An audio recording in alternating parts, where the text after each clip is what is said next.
शांताकारं भुजंगशयनं पद्मनाभं सुरेशं विश्वाधारं गगनसदृशं मेघवर्णं शुभांगं लक्ष्मीकान्तं कमलनयनं योगिभिर्ध्यानगम्यं वंदे विष्णु भवभयहरं सर्वलोकैकनाथं।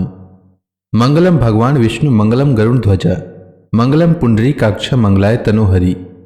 ओम नमो भगवते वासुदेवाय।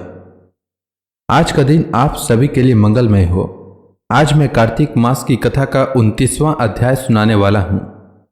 शास्त्रों के अनुसार कार्तिक माह में प्रतिदिन स्नान करना चाहिए और भगवान विष्णु, माता लक्ष्मी एवं तुलसी माता की पूजा करनी चाहिए। साथ ही कार्तिक मास में भगवान विष्णु की कल्याणकारी कथा का पाठ अथवा श्रवण करना चाहिए। इससे जन्म जन्मांतर के पाप कर्मों का नाश होता है और घर में सुख समृद्धि का वास होता है। तो आइए श्रवण करते हैं कार्तिक मास की कथा का 29वां अध्याय।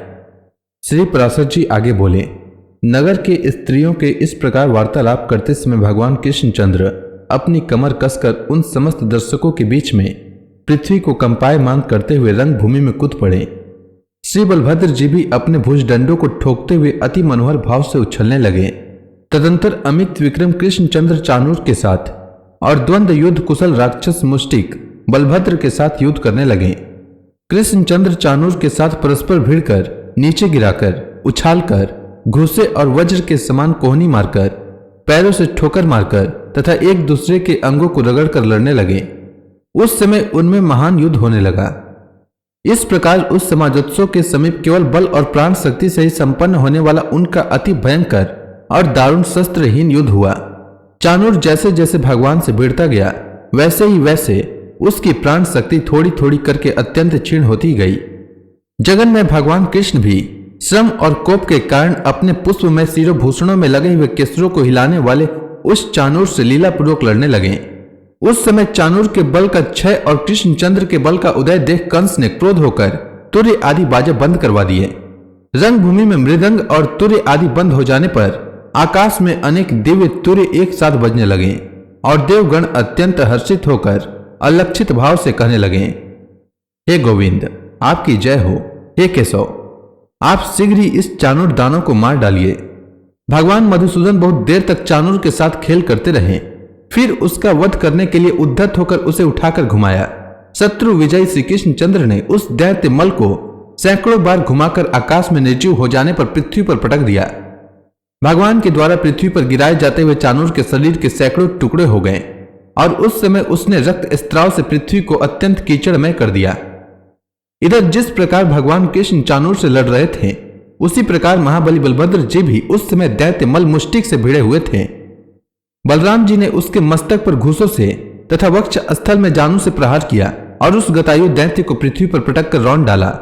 तदंतर श्री कृष्णचंद्र ने महाबली मलराज तोसल को बाएं हाथ से घुसा मारकर पृथ्वी पर गिरा दिया।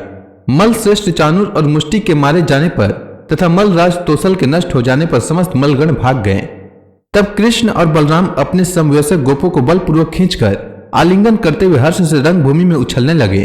तदंतर कंस ने क्रोध से नेत्र लाल करके वहां एकत्रित हुए पुरुषों से कहा, अरे इस समाज से इन ग्वाल बालकों को बलपूर्वक निकाल दो।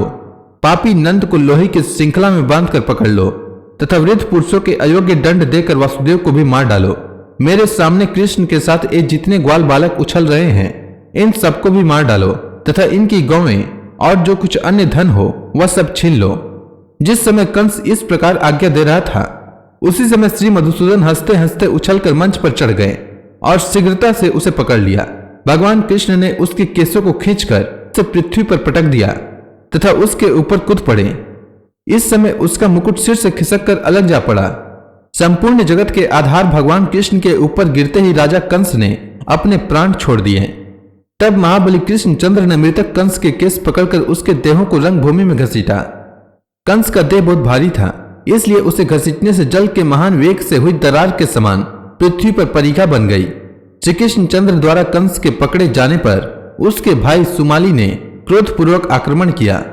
उसे बलराम जी ने लीला से ही मार डाला। इस प्रकार मथुरापति कंस को कृष्णचंद्र द्वारा अवज्ञा पूर्वक मरा हुआ देखकर रंगभूमि में उपस्थित संपूर्ण जनता हाहाकार करने लगी। उसी समय महाबाहु कृष्णचंद्र बलदेव जी सहित वासुदेव और देवकी के चरण पकड़ लिए। तब वासुदेव और देवकी को पूर्व जन्म में कहे हुए भगवत वाक्यों का स्मरण हो आया और उन्होंने श्री जनार्दन को पृथ्वी पर से उठा लिया तथा उनके सामने प्रणत भाव से खड़े हो गए। श्री वासुदेव जी बोले, हे प्रभु, अब आप हम पर प्रसन्न होइए। हे केशव, आपने देवगणों को जो वर दिया था वह हम दोनों पर अनुग्रह करके पूर्ण कर दीजिए। भगवान, आपने जो मेरी आराधना से दुष्ट जनों के नाश के लिए मेरे घर में जन्म लिया है, उससे हमारे कुल को पवित्र कर दिया है। आप सर्वभूतमय हैं और समस्त भूतों के भीतर स्थित हैं। हे समस्त आत्मन, भूत और भविष्यत आप ही से प्रवृत्त होते हैं। हे अचिंत्य, हे सर्वदेवमय, हे केशव, समस्त यज्ञों से आप ही का यजन किया जाता है तथा हे परमेश्वर, आप ही यज्ञ करने वालों के यष्टा और यज्ञ स्वरूप हैं। हे जनार्दन, आप तो संपूर्ण जगत के उत्पत्ति स्थान हैं। आपके प्रति पुत्र वात्सल्य के कारण जो मेरा और देवकी का चित्त भ्रांति युक्त हो रहा है, यह बड़ी ही हंसी की बात है। आप आदि और अंत से रहित हैं तथा समस्त प्राणियों के उत्पत्ति करता हैं। ऐसा कौन मनुष्य है जिसकी जीवा आपको पुत्र कहकर संबोधन करेगी? हे जगन्नाथ, जिन आपसे यह संपूर्ण जगत उत्पन्न हुआ है, वही आप बिना माया शक्ति के और किस प्रकार हमसे उत्पन्न हो सकते हैं? जिसमें संपूर्ण स्थावर जगम जगत स्थित है, वह प्रभु कुक्षी और गोद में शयन करने वाला मनुष्य कैसे हो सकता है? हे परमेश्वर, वही आप हम पर प्रसन्न होइए और अपने अंशावतार से विश्व की रक्षा कीजिए। आप मेरे पुत्र नहीं हैं। हे ईश, ब्रह्मा से लेकर वृक्षादि पर्यंत यह संपूर्ण जगत आप ही से उत्पन्न हुआ है। फिर हे पुरुषोत्तम, आप हमें क्यों मोहित कर रहे हैं? हे निर्भय, आप मेरे पुत्र हैं। इस माया से मोहित होकर मैंने कंस से अत्यंत भय माना था और उस शत्रु के भय से ही मैं आपको गोकुल ले गया था। हे ईश, आप वहीं रहकर इतने बड़े हुए हैं, इसलिए अब आप में मेरी ममता नहीं रही है। अब तक मैंने आपके ऐसे अनेक कर्म देखे हैं जो रुद्र मरुदगण, अश्विनी कुमार और इंद्र के लिए भी साध्य नहीं है। अब मेरा मुंह दूर हो गया है। हे ईश, मैंने निश्चय पूर्वक जान लिया है कि आप साक्षात श्री विष्णु भगवान ही जगत के उपकार के लिए ही प्रकट हुए हैं। तो इसी के साथ यह अध्याय समाप्त हुआ। अब आगे की कथा मैं कल लेकर आऊंगा। तब तक के लिए भगवान हरि का नाम लेते रहें। तो प्रेम से बोलिए श्री विष्णु भगवान की जय, श्री कृष्ण भगवान की जय, लक्ष्मी माता की जय, तुलसी माता की जय, समस्त देवी देवताओं की जय।